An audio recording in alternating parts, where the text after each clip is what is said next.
Welcome to today's deep dive. We'll be going through a collection of articles from Pakistani publications, all published on December 18th, 2024. We've got climate change, politics, and even a letter addressed to Pakistan's founder, Muhammad Ali Jinnah. Oh, wow. Sounds fascinating. I think you'll find this incredibly insightful. Yeah. Looking at articles all from the same day gives a really unique snapshot of what's going on. It's like a time capsule. Let's jump in. One piece that really grabbed my attention was Dr. Intikhab Ulfat's Climate Smart Solutions in the Express Tribune. Right. He really lays out Pakistan's vulnerability to climate change. What does he highlight? He talks about rising temperatures Right. and the heat stress that causes, and unpredictable rainfall, which obviously impacts agriculture. Right. And then there's the melting glaciers, which affects water resources. So he paints a pretty stark picture, but does he offer any solutions, or is it just doom and gloom? Thankfully, he does offer solutions. Yeah. He proposes some pretty concrete steps that Pakistan can take, and that's what I found hopeful. So it's not just about raising awareness, it's about providing a roadmap for action. Exactly. What kind of solutions does he suggest? Well, for example, he talks about using precision irrigation techniques. That makes a lot of sense, especially for a country facing water scarcity. Right. It's about being smarter with the resources they have. And I imagine that technology can play a big role in that. Yeah, definitely. He also talks about shifting to renewable energy. Interesting. So things like solar power in rural areas and wind power in Sindh province, where they get those strong winds. It's about harnessing what's already there, right? Exactly. It's not just about adopting new technologies. It's about utilizing existing resources more effectively. It's also about collaboration, isn't it? Government policies, educating farmers, international partnerships. Absolutely. Ulfat stresses that it needs to be a multi-pronged approach. No single solution is going to solve this complex issue. Well, it's encouraging to see someone offering practical steps rather than just sounding the alarm bells. It's a call to action. Now let's move on to another pressing issue, the humanitarian crisis in Kuram district.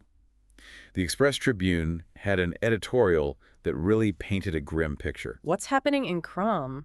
Well, the region is basically surrounded by Afghan territory, and the only road connecting it to the rest of Pakistan is cut off. Wow, so it's completely isolated. Pretty much. And because of that, they're facing severe shortages. Food, medicine, essential supplies. Oh, that's devastating, especially as winter approaches. Yeah, the healthcare facilities are already limited, Mm. and this just puts even more strain on them. It sounds incredibly complex, with ethnic tensions, sectarian conflicts, and then the strategic importance of the region. It's like a perfect storm. What are the potential consequences if this situation isn't addressed? Well, the editorial warns that the instability could spill over into neighboring districts, and that could further destabilize the whole region. Plus, there's the risk of militant groups exploiting the situation. It's a volatile situation. It really highlights the urgent need for conflict resolution and humanitarian aid, obviously, and then addressing the root causes of the instability. It's a reminder that these issues are all interconnected.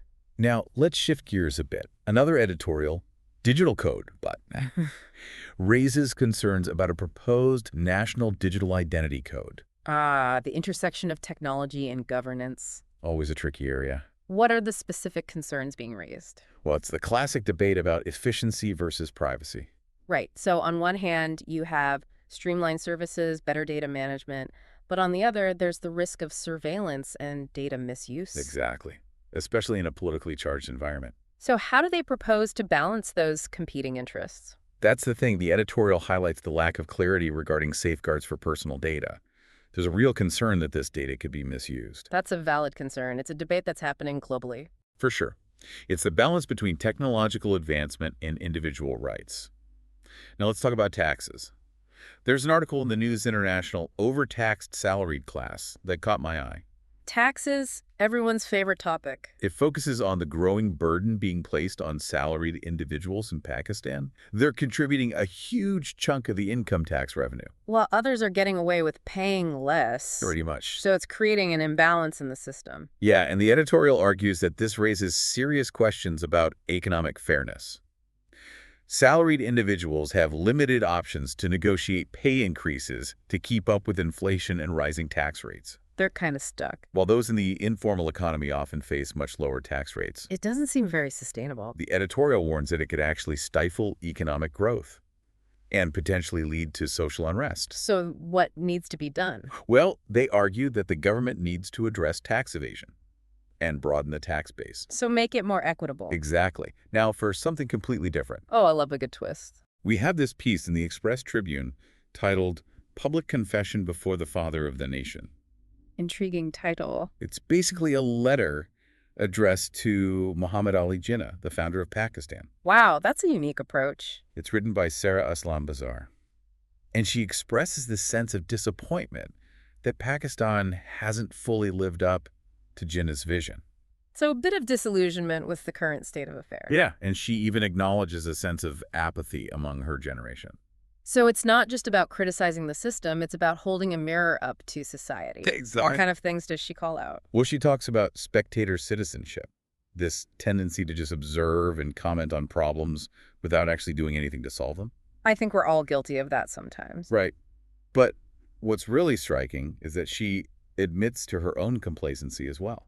So she's not just pointing fingers, she's acknowledging her own role in this. And that takes a lot of courage, I think. It does. It makes her critique more powerful because she's not standing on a pedestal. What kind of questions does she pose to Jinnah?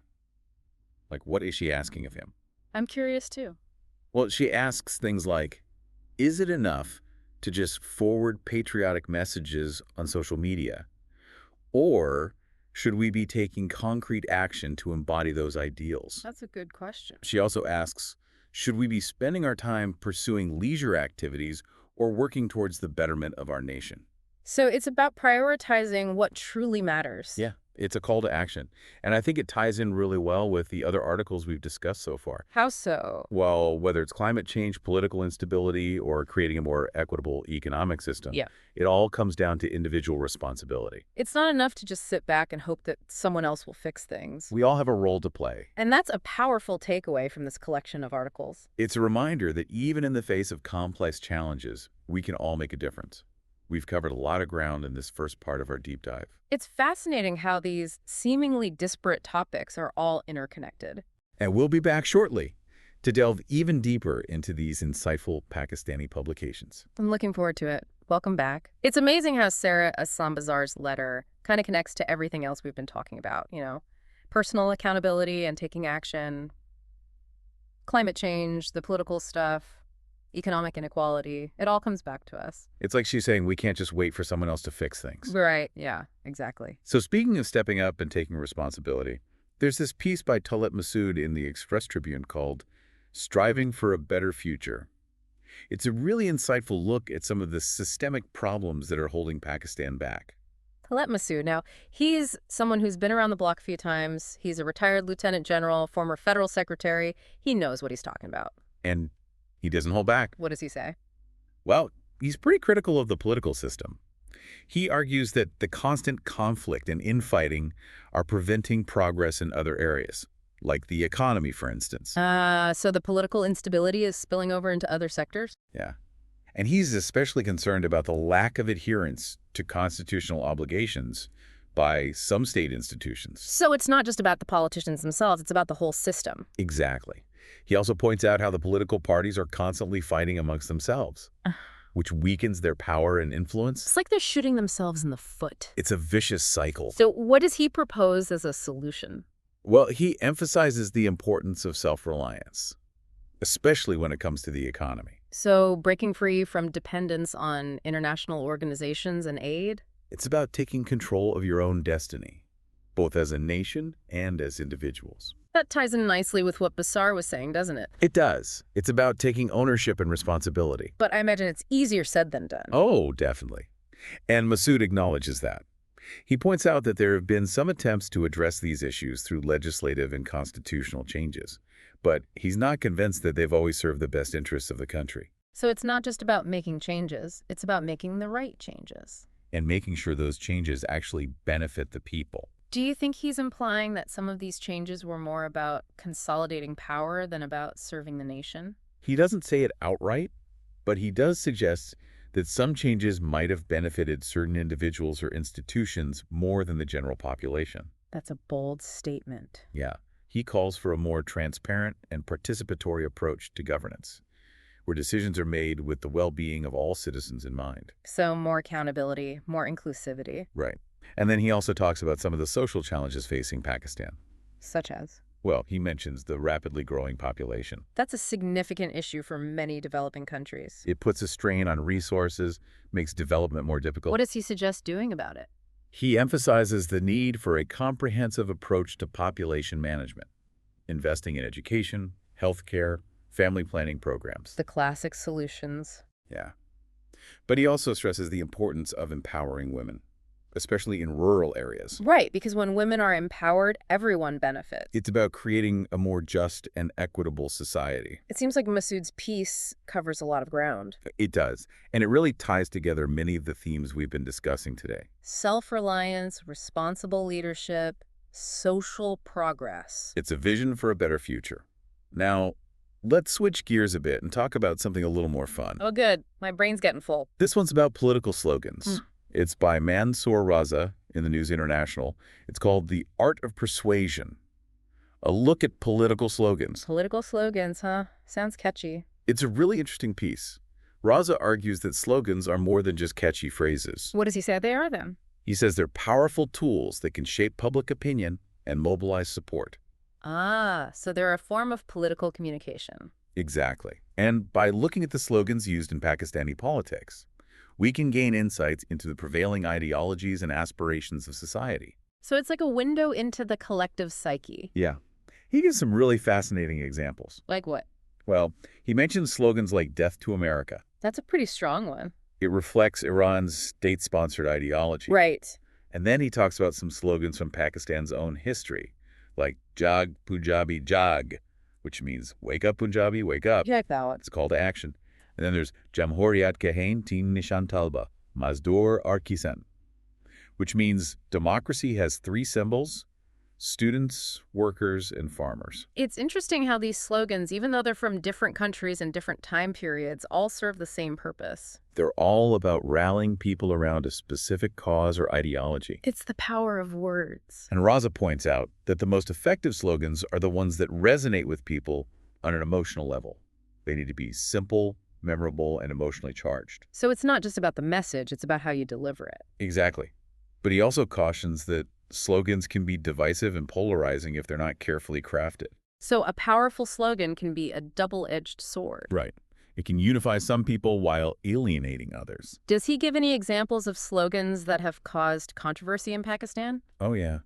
He mentions the slogan, Marriagism, Meri Marsi, which means my body, my choice. That's definitely a controversial one, especially in a more conservative society. It sparked a lot of debate about women's rights and bodily autonomy. So it touched on some deep-seated cultural and social issues. It's a reminder that words can have a huge impact. Even seemingly simple slogans can be interpreted in different ways and lead to unintended consequences. It's about being aware of the nuances of language. Raza also talks about how the nature of political slogans has evolved over time. He says that in the past, slogans often focused on broader ideological and socio-political issues, So big picture stuff. like social justice, economic equality, democratic values. Yeah, I can see that. He gives examples like Mang raha hai har insan da roti kapra aur makan, which means every human being demands food, clothing, and shelter. Basic human needs.